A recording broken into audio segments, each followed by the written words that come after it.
आए थे राहुल तेजस्वी की वोट अधिकार यात्रा को हल्का करने और अपनी ही धोती अपने ही हाथों से उतरवा के चले गए। इतने से आप समझ गए होंगे कि हम बात कर रहे हैं मुख्य निर्वाचन आयुक्त ज्ञानेश कुमार गुप्ता की। इन्होंने हिंदुस्तान में एक नया इतिहास बना दिया है। संवैधानिक संस्था के मुखिया के तौर पर धमकी देने का, झूठ बोलने का, टोपी पहनाने का और डराने का। जी हां, 2 दिन पहले जब खबर आई कि चुनाव आयोग प्रेस कॉन्फ्रेंस करेगा, वो भी 17 तारीख को, तो हर तरफ ये चर्चा थी कि जिस दिन विपक्ष यानी इंडिया गठबंधन बिहार में वोट अधिकार यात्रा निकाल रहा है, ठीक उसी दिन उसी समय पर केजरीवाल को प्रेस कॉन्फ्रेंस की याद कैसे आ गई। पिछले लगभग 2 महीने से बिल में दुबका हुआ था, फिर भी लोगों ने कहा कि चलो कम से कम प्रेस कॉन्फ्रेंस करे तो सही, सवालों के जवाब तो दे। मगर ज्ञानेश गुप्ता जब आए तो इन्होंने 140 करोड़ भारतीयों को शर्मसार कर दिया। झूठ बोलने के मामले में, सवालों से भागने के मामले में इस व्यक्ति ने विश्वगुरु को भी पीछे छोड़ दिया है। यानी ऐसा लगता है कि मोदी शाह की गुजराती जोड़ी ने एकदम अपने ही टाइप का आदमी चुनाव आयोग में बिठाया है,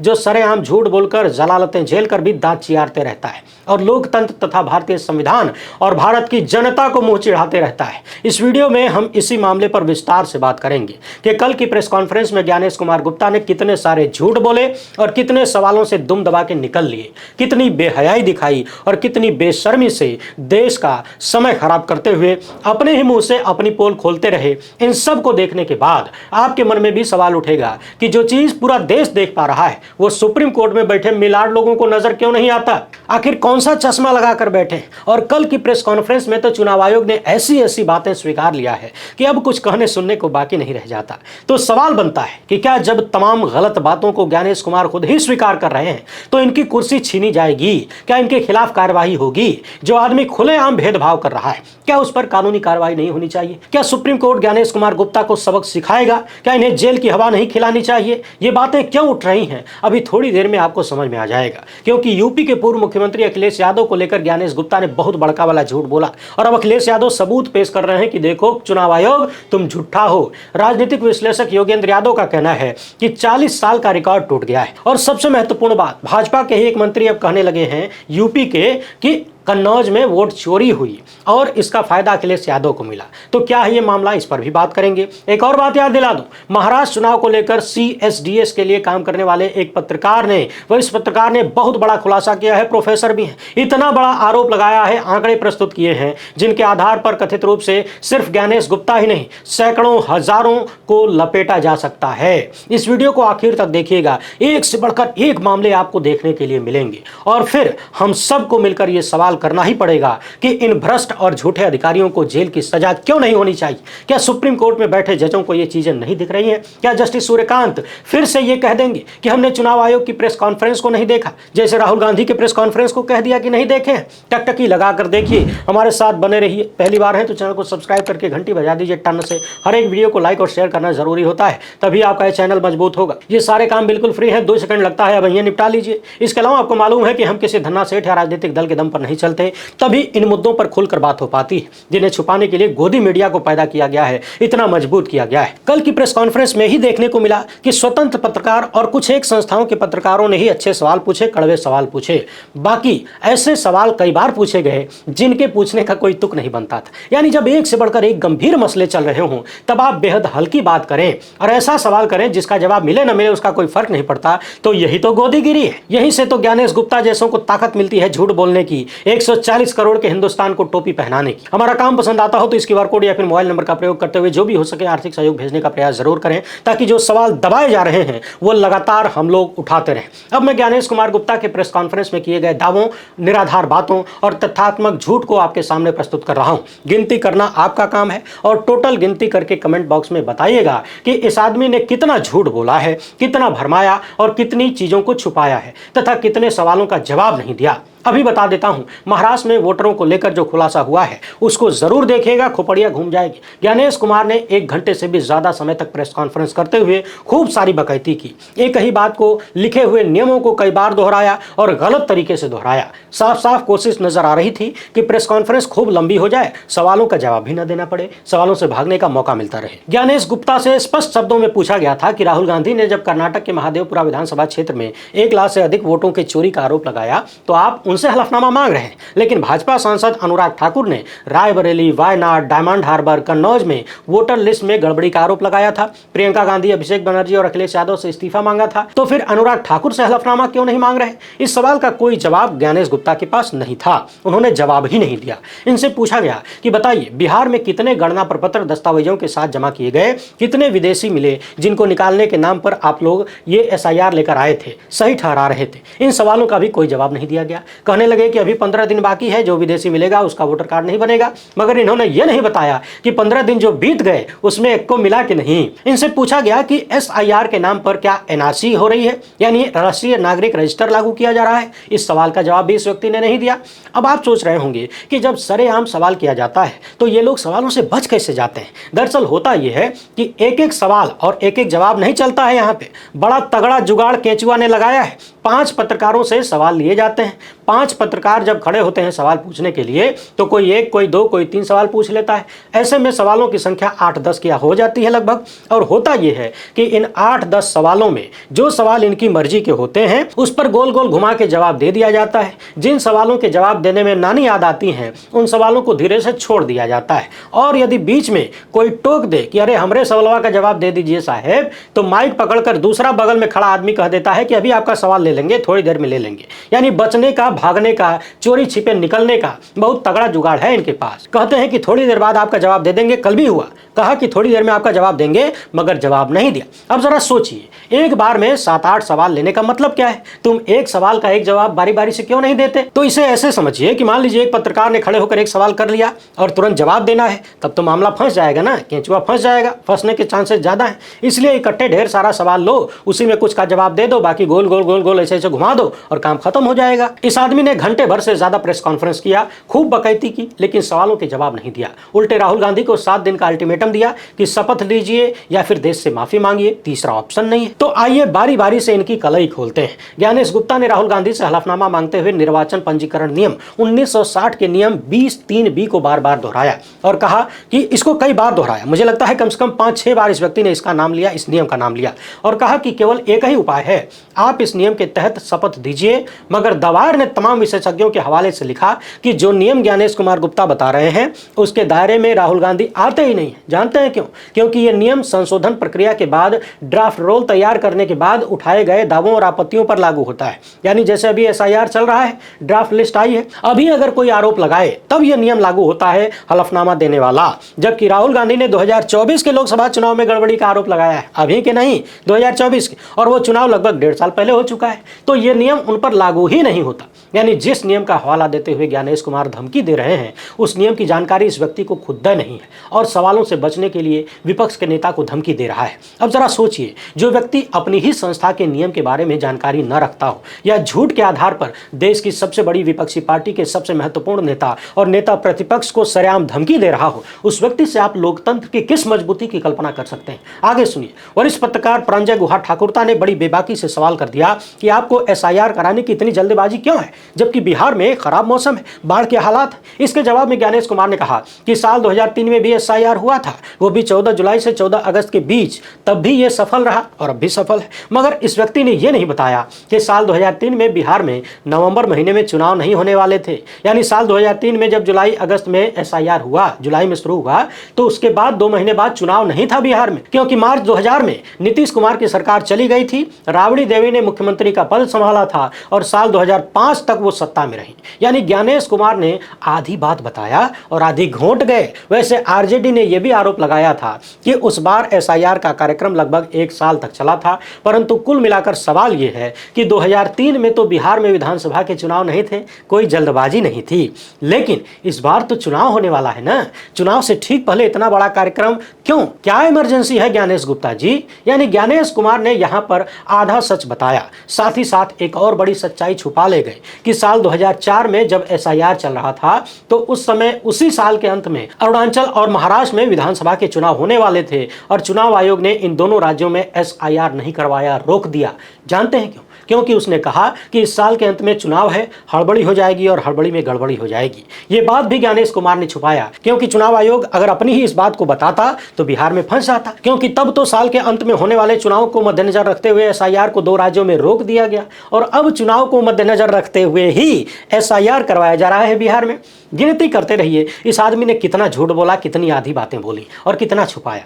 इनसे स्पष्ट रूप से सवाल किया गया था कि अब तक कितने अवैध प्रवासी आपकी नजर में आए हैं, तो इस व्यक्ति के पास कोई जवाब नहीं था। पूछा गया कि कितने लोगों ने अपना गणना प्रपत्र दस्तावेज के साथ दिया है जो दस्तावेज मांगे गए थे। यह सवाल भी लंबा चौड़ा था, मगर जवाब के नाम पर ठन गोपाल। पूछा गया कि बहुत सारे मकानों का नंबर 0 दर्ज है, तो कहने लगे कि यह सवाल करना गरीब वोटरों का मजाक है। भाजपाई सिस्टम देखिए, भाजपाई भाषा देखिए। इस व्यक्ति ने कहा कि जो 0 मकान नंबर लिखा है वो गरीबों के मकान हैं जिनके पास अपना घर नहीं है, उनके लिए काल्पनिक संख्या दे दी जाती है जो कि कंप्यूटर में 0 दिखाई देता है। कई जगह नाम रजिस्टर होने को लेकर जब सवाल किया गया तो ज्ञानेश कुमार गुप्ता ने कह दिया कि वोटर लिस्ट अलग है और वोट डालना अलग है। यानी किसी का नाम भले ही एक बार से अधिक शामिल हो, वो व्यक्ति वोटवा तो एक न डालेगा। यानी केंचुआ के मुखिया ने खुद ही स्वीकार कर लिया कि एक ही आदमी का नाम कई जगह रजिस्टर है। जो आरोप राहुल गांधी लगा रहे थे उसको चुनाव आयोग ने स्पष्ट रूप से एक्सेप्ट कर लिया है। अब इस सवाल का जवाब समझिए कि नाम भले जगह पर हो, वोट तो एक ही डालेगा,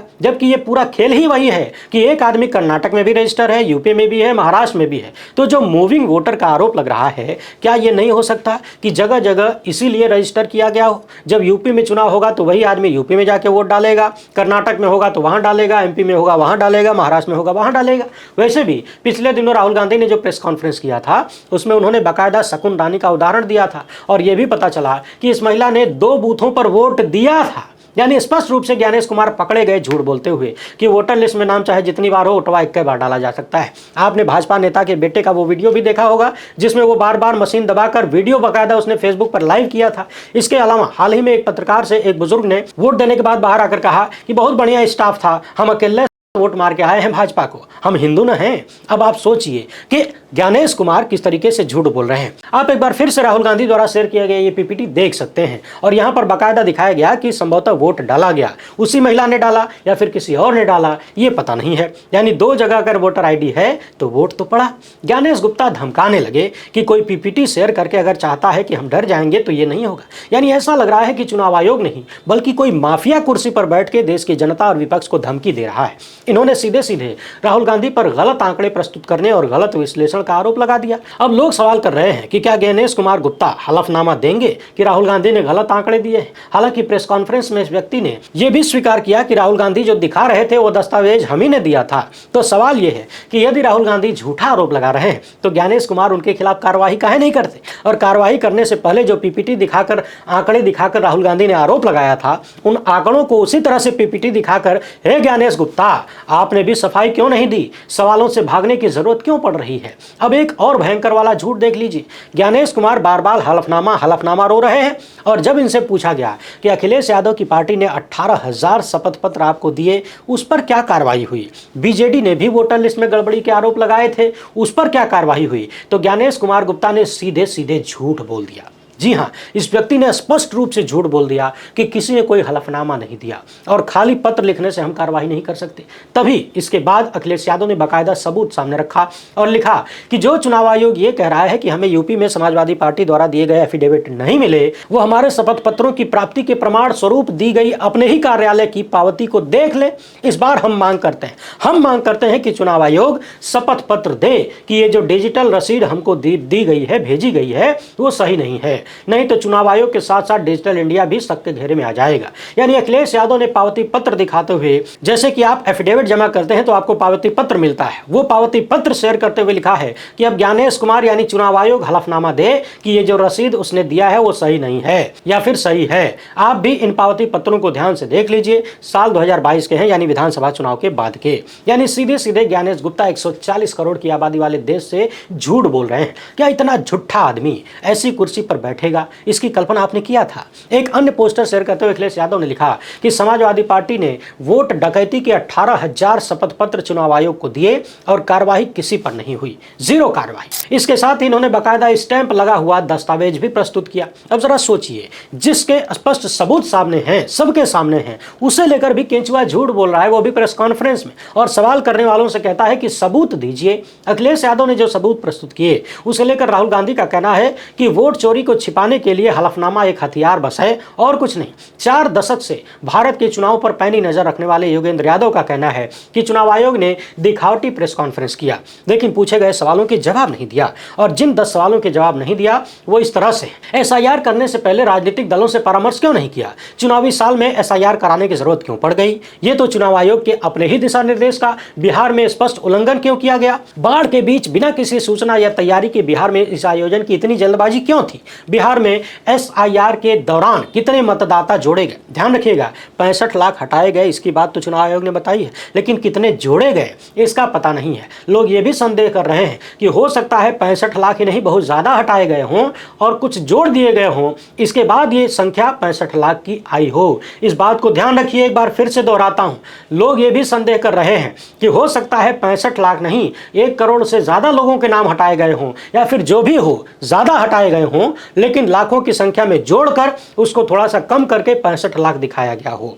इसकी सच्चाई बाद में पता चलेगी जब जांच होगी। फिलहाल के लिए हम 65 लाख ही मानकर चलते हैं। यानी चुनाव आयोग ने 65 लाख हटाए गए बताया, कितने जोड़े गए ये नहीं बताया। सवाल पूछा गया था, आगे सवाल पूछा गया कि बिना किसी दस्तावेज के कितने गणना फॉर्म दाखिल किए गए हैं, इसका भी जवाब नहीं दिया। सवाल था कि बीएलओ द्वारा कितने फॉर्म को अनुशंसित नहीं किया गया और किस आधार पर नहीं किया गया, इसका जवाब भी नहीं दिया गया। कितने विदेशियों का पता चला है ये भी नहीं बताया। और एक महत्वपूर्ण सवाल यह भी किया गया कि चुनाव आयोग ने अपने वेबसाइट पर जो लिस्ट दिया था पहले मशीन रीडेबल, लेकिन राहुल गांधी की प्रेस कॉन्फ्रेंस के बाद उसको बदल क्यों दिया, इस सवाल का जवाब भी नहीं दिया। ज्ञानेश कुमार ने नहीं बताया कि ऐसा क्यों करना पड़ा। सोचिए, यह आदमी कैसी टोपी पहनाने आया था और दुनिया के सबसे बड़े लोकतंत्र को टोपी पहनाकर भाग गया। मशीन रीडेबल लिस्ट को लेकर इन्होंने कह दिया कि सुप्रीम कोर्ट का 2019 का ही निर्देश है, मगर इसी एसआईआर में इन्होंने वैसी ही लिस्ट दे दी। जब राहुल गांधी ने प्रेस कॉन्फ्रेंस किया तो लिस्ट को हटा दिया, यानी खुद ही गलती कर रहा है, सुप्रीम कोर्ट के आदेशों का भी उल्लंघन कर रहा है। मतलब केजरीवाल इतनी तरह से घिर गया है, इतने झूठों में घिर गया है कि अब उसे अपने आप को बचा पाना बड़ा मुश्किल होता जा रहा है। ऊपर से विपक्ष को धमका रहा है, देश की जनता के पीछे छिपने की बात कर रहा है। ज्ञानेश कुमार कह रहे हैं कि उनके साथ बिहार के 7 करोड़ से ज्यादा वोटर खड़े हैं। ये बात एकदम नरेंद्र मोदी वाली है कि मेरे पीछे 140 करोड़ भारतीय खड़े हैं, मैं उन्हीं के पीछे छिप जाऊंगा, सवालों का जवाब नहीं देना पड़ेगा। दुनिया के इतिहास में पहली बार कोई चुनाव आयोग महिलाओं की इज्जत के पीछे छुपने का काम कर रहा है। इन सारे मामलों पर हमने इस वीडियो में बहुत तगड़ी वाली चर्चा किया है, नहीं देखे हैं तो जरूर देखिएगा। चुनाव के दौरान मुस्लिम महिलाओं के बुर्के हटाकर चेहरा देखा जाता है और वही चुनाव आयोग अब बहन बेटियों के पीछे यानी देश की महिलाओं के पीछे, पल्लू के पीछे छिपने का काम कर रहा है। पिछले चुनाव आयुक्त राजीव कुमार ने कह दिया था कि सीसीटीवी देखने में 3600 साल लगेंगे। अरे जब अकेले बैठ के देखोगे तब ना। और सवाल यह है, पूरा सीसीटीवी थोड़ी ना देखना है, जहां सवाल होंगे, जहां विवाद होगा वहीं का देखना होगा। और फिर आपको अकेले देखने की क्या जरूरत है, बांट दीजिए। और ये वाले कह रहे हैं, यानी पहले वाले कहते थे कि 3600 साल लगेगा, ये वाले कह रहे हैं कि क्या बहन बेटियों बहुओं का वीडियो सार्वजनिक कर दिया जाए। सोचिए, यह आदमी कैसी गिरी हुई बात कर रहा है। क्या विपक्ष पोलिंग बूथ के भीतर बाथरूम का वीडियो मांग रहा है? नहीं ना, जहां चेक होता है वहां का सीसीटीवी मांगा जा रहा है। एक ही आदमी कई बार वोट तो नहीं डाल रहा, कहीं फर्जी तो नहीं है, वहां का सीसीटीवी चाहिए, बाथरूम का नहीं। ज्ञानेश गुप्ता। इसी बीच भाजपा के यूपी के मंत्री असीम अरुण ने बरेली में प्रेस कॉन्फ्रेंस करके कन्नौज में वोट चोरी का आरोप लगाया। इनका कहना है कि मैं कन्नौज से विधायक हूं, अखिलेश यादव वहीं से सांसद हैं। लोकसभा चुनाव में ऐसा कोई बूथ नहीं बचा जहां भाजपा के वोट न कटे हों। हर जगह 10-15 वोट ऐसे थे जिनके नाम गलत तरीके से हटा दिए गए, वोटर लिस्ट से काट दिए गए और भाजपा समर्थकों के वोट काटे गए तथा अखिलेश यादव के वोट बढ़े हुए थे। इनका यह भी कहना है कि मुझे नहीं पता कि पूरे प्रदेश में किसको कितना लाभ हुआ, लेकिन कन्नौज में इसका सीधा फायदा अखिलेश यादव को मिला। यह चुनावी प्रक्रिया में गड़बड़ी का सबूत है। मैं एसआईआर की मांग करता हूं। बात को समझिएगा, वोट चोरी का आरोप जब चारों तरफ से लग रहा है तो भाजपा के नेता इसी आधार पर एसआईआर की डिमांड को मजबूत करना चाहते हैं, जबकि एसआईआर के बाद आरोप है कि गड़बड़ी और ज्यादा बढ़ाई जा सकती है। गड़बड़ी बढ़ाने के लिए ही ये किया जा रहा है। मगर फिर भी अगर भाजपा के नेता भी वोट चोरी का आरोप लगा ही रहे हैं तो चुनाव आयोग इनसे हलफनामा क्यों नहीं मांग रहा? जवाब आपके पास है। ज्ञानेश गुप्ता पूर्व में कई साल अमित शाह के साथ उनके नीचे काम कर चुके हैं, बहुत ही विश्वसनीय हैं, उनके प्रति ईमानदार हैं, वफादार हैं। तभी तो सुप्रीम कोर्ट के आदेशों को पलटते हुए इन्हीं कर्मों के लिए मोदी शाह ने ज्ञानेश गुप्ता को कुर्सी पर बिठाया और ज्ञानेश कुमार अपना काम कर रहे हैं, वो काम जो देश के लिए बड़ा खतरनाक है, आपके लिए खतरनाक है। अब जरा टकटकी लगाकर वो चीजें देखिए जो आपके पैरों तले जमीन खिसका सकती हैं। प्रोफेसर संजय कुमार जो कि CSDS लोक नीति के को डायरेक्टर हैं। इन्होंने कौन कौन से खुलासे किए? महाराष्ट्र में गजब हो गया, जरा ध्यान से देखिएगा। इन्होंने बताया है कि साल 2024 में जब महाराष्ट्र में लोकसभा के चुनाव हुए थे और विधानसभा के चुनाव भी हुए, तो नासिक पश्चिम में लोकसभा चुनाव में मतदाताओं की संख्या 3,28,053 थी, मगर जब विधानसभा के चुनाव हुए 4 महीने बाद तो इसी क्षेत्र में वोटरों की संख्या 4,83,459 हो गई। यानी सोचिए, कुछ ही महीनों में एक ही चुनावी क्षेत्र में 1,55,000 से ज्यादा वोटर बढ़ गए, यानी 47% की बढ़ोतरी, 47% से भी ज्यादा बढ़ोतरी। और सुनिए, एक दूसरे चुनावी क्षेत्र हिंगना में लोकसभा चुनाव के दौरान वोटरों की संख्या 3,14,605 थी और विधानसभा चुनाव के दौरान वोटरों की संख्या 4,50,414 हो गई। यानी यहां भी 1,35,000 से ज्यादा वोटर कुछ ही महीनों में बढ़ा दिए गए, यानी 43% से ज्यादा बढ़ोतरी। और सुनिए, चुनावी क्षेत्र क्रमांक 59 यानी 59 रामटेक में 2024 के लोकसभा चुनाव में 4,66,203 वोटर थे। विधानसभा चुनाव में 2,86,931 वोटर ही रह गए, यानी यहां पर 1,79,000 वोटर कम हो गए। यानी 4-5 महीनों के भीतर 38% से ज्यादा वोटर घटा दिए गए। इसी तरह देवलाली में लोकसभा चुनाव के दौरान 4,56,072 वोटर थे। विधानसभा में इसी क्षेत्र में 2,88,000 से भी कम वोटर रह गए, यानी यहां भी लगभग 37% की कमी हुई। अब आप जरा सोचिए, कहीं 47%, 45% की बढ़ोतरी हुई है, कहीं 38, 36, 37% की घटोतरी हुई है। और इसी तरह करते हुए महाराष्ट्र के लोकसभा चुनाव में यदि टोटल संख्या देखें तो 2024 में कुल वोटरों की संख्या लोकसभा में 9,29,38,793 थी, जबकि विधानसभा 2024 के चुनाव में 9,70,25,119 वोटर हो गए। यानी ओवर आंकड़ा देखें तो लोकसभा और विधानसभा चुनाव के बीच 40,86,326 वोटर बढ़े हुए थे। यानी कहीं बड़ी संख्या में घटा दिया, कहीं बड़ी संख्या में जोड़ दिया, उससे भी बड़ी संख्या में जोड़ दिया, और टोटल जोड़ने के बाद महाराष्ट्र में 40,86,000 से ज्यादा यानी 4.4% से भी ज्यादा की वोटर बढ़ोतरी हो गई। जरा सोचिए, क्या ये सब कुछ सामान्य है? जबकि इतनी बड़ी बढ़ोतरी पर गहन जांच होनी चाहिए, चुनाव आयोग ही कहता है। और केंचुआ कह रहा है कि 45 दिन के भीतर क्यों नहीं शिकायत की? अरे भाई, जब जांच में ही 6 महीना लग जा रहा है एक विधानसभा की जांच में, तो 45 दिन के भीतर कोई शिकायत करेगा कैसे? जांच के लिए तुम मशीन रीडेबल डाटा दोगे नहीं, कागज थमा दोगे, वो भी महीनों तक मांगने के बाद। तो बिना डेटा के कोई जांच कैसी होगी? और जब जांच नहीं हो पाएगी तो हम तुमसे सवाल कैसे करेंगे, शिकायत कैसे करेंगे? अब आप समझ गए होंगे कि केंचुआ में ज्ञानेश कुमार को किसने क्यों बिठाया और ज्ञानेश कुमार वहां बैठकर कर क्या रहे। याद करिए, महाराष्ट्र चुनाव के दौरान ही मैंने सैकड़ों बार ये बात दोहराया था कि जो माहौल है, जो मुद्दे हैं, उसके अनुसार भाजपा का गठबंधन किसी भी हाल में सत्ता में आता हुआ नहीं दिख रहा है। हर तरह ये शोर था, मगर महाराष्ट्र यानी मुंबई मोदी शाह के करीबी सेठों के लिए बड़ा जरूरी है, क्योंकि वो देश की आर्थिक राजधानी है। अर्थ में कमी तो दिल्ली की सत्ता डोल सकती है, इसलिए ये लोग कुछ भी करके महाराष्ट्र को नहीं छोड़ेंगे। अडानी का बहुत बड़ा प्रोजेक्ट वहां पर है और वहां की सत्ता गई तो मामला बिगड़ जाएगा, क्योंकि अब जनता का मूड, जनता के मुद्दे, एंटी इनकम्बेंसी, इन चीजों का असर नहीं होता है। किसी भी चुनाव में हार या जीत का फैसला, इसका अंदाजा आप इसी बात से लगाइए कि वो राज्य या वो चुनाव विश्वगुरु के मित्रों के लिए, सेठों के लिए कितना जरूरी है, इसके बाद दिल्ली की कुर्सी के लिए कितना जरूरी है। बिहार का हाल भी वही है। बिहार के नीतीश कुमार वाली बैसाखी के दम पर ही नरेंद्र मोदी प्रधानमंत्री हैं और इस बैसाखी को बचाना है तो बिहार में जीतना जरूरी है। शायद इसीलिए आनन फानन में SIR नाम की ये प्रक्रिया शुरू कर दी गई और सवालों के जवाब नहीं है, इसलिए ज्ञानेश कुमार उल्टा सीधा अल्ल बल्ल बोलकर भागने की कोशिश कर रहे हैं। इस मामले पर आप लोग अपने विचार जरूर रखिएगा और बताइए कि क्या सुप्रीम कोर्ट में बैठे जजों को देश के होने वाले चीफ जस्टिस सूर्यकांत, जो कि इस मामले की सुनवाई कर रहे हैं, उन्हें इन चीजों को नहीं देखना चाहिए? क्या चीफ जस्टिस BR गवई को इन चीजों का स्वतः संज्ञान नहीं लेना चाहिए कि केंचुआ सरेआम झूठ बोल रहा है? महाराष्ट्र के चुनाव को लेकर इतने बड़े खुलासे हो रहे हैं, क्या स्वतः संज्ञान की उतनी उनकी शक्ति वो खुद ही भूल गए? क्या सुप्रीम कोर्ट को ऐसे संवैधानिक पद पर बैठे व्यक्ति के खिलाफ कोई एक्शन नहीं लेना चाहिए? क्या ज्ञानेश कुमार गुप्ता के कर्म जेल जाने के लायक नहीं है? क्या इन्हें सजा नहीं मिलनी चाहिए? आखिर कैसे कुछ लोग दुनिया के सबसे बड़े लोकतंत्र का बंटाधार इस तरीके से कर सकते हैं, सरेआम झूठ बोलकर? क्योंकि मैं बार बार कहता हूं, लोकतंत्र भरोसे का नाम है और लोकतंत्र का जन्म चुनाव से होता है। चुनाव कराने की जिम्मेदारी, निष्पक्ष चुनाव कराने की जिम्मेदारी चुनाव आयोग की है और चुनाव आयोग जब सरेआम झूठ बोलेगा, धमकी देगा, तो यह भरोसा तोड़ने वाली बात है। और जो लोकतंत्र में भरोसा तोड़े, जनता का भरोसा तोड़े, उसके लिए जेल से कम कुछ भी नहीं होना चाहिए, चाहे वो कोई भी हो, कहीं भी बैठा हो। योगेंद्र यादव का कहना है कि 40 साल के अपने करियर में मैंने इतना बुरा दिन कभी नहीं देखा। सपने में भी नहीं सोचा था कि चुनाव आयोग जैसी जैसी संस्था को इस तरीके से बर्बाद कर दिया जाएगा और वहां बैठा हुआ आदमी सरेआम धमकी देगा, डराएगा, ऐसी भाषा का प्रयोग करेगा जो कहीं से भी लोकतांत्रिक नहीं है। आप दर्शक अपनी राय कमेंट बॉक्स में जरूर लिखिए, ज्यादा से ज्यादा इस वीडियो को शेयर करिए। वो लोग भरपूर कोशिश कर रहे हैं कि मुद्दों से ध्यान भटकाया जाए, अलग अलग खबरें प्लांट की जाएं, मगर आप भटकिए नहीं। हमारा भी प्रयास लगातार जारी रहेगा, तो ज्यादा से ज्यादा शेयर करिए। पहली बार है तो चैनल को सब्सक्राइब कर लीजिए। हमसे जुड़ने के लिए बहुत बहुत धन्यवाद। जय हिंद।